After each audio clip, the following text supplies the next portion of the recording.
We got a call about a little baby who was at Baptist Hospital, just been born, and needed a placement.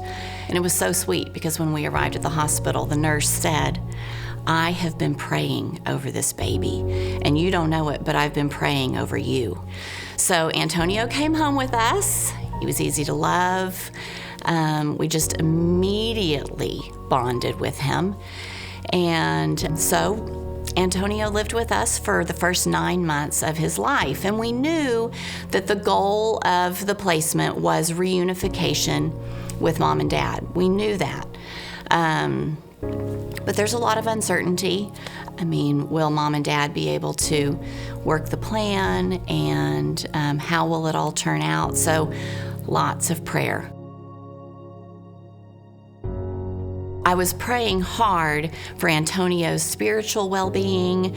I was praying hard for the family that Antonio would be with forever. But in my mind's eye, I'm afraid that I wanted that to be us.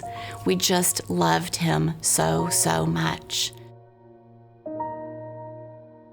Then it became completely clear that reunification was going to happen. And I continued to have some pretty significant concerns over his safety and well-being, and I prayed harder.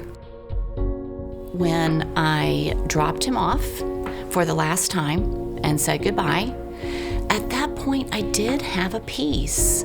She was so precious. His mom, even at that point, I knew absolutely beyond a shadow of a doubt that she wanted to be the very, very best mom for him. And I knew that she had done so much to get herself to the point where she could have Antonio back.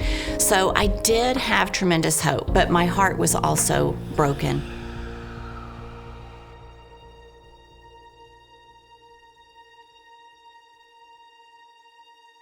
The closer I got to his parents, the more I realized the tremendous obstacles that they faced to keep him safe, things that we take for granted, job loss and transient housing and access to health care.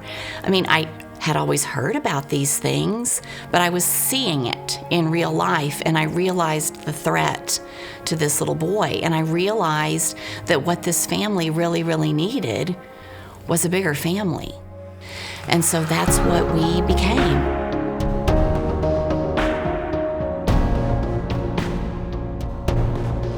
God had grown this relationship to the point where we didn't just care about Antonio. We wanted Maria to be able to be Antonio's mom.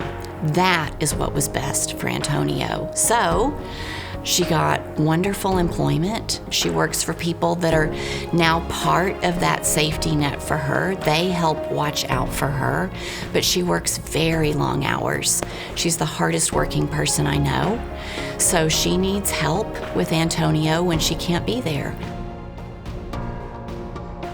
She truly is one of the most kind, loving, gentle spirits that I've ever met. She's taught me so, so much. And so she is kind of a rock star in her own right. Our prayer for Antonio just continues to be, God, I don't know what you have planned for him, but we know it's big. It's really, really big.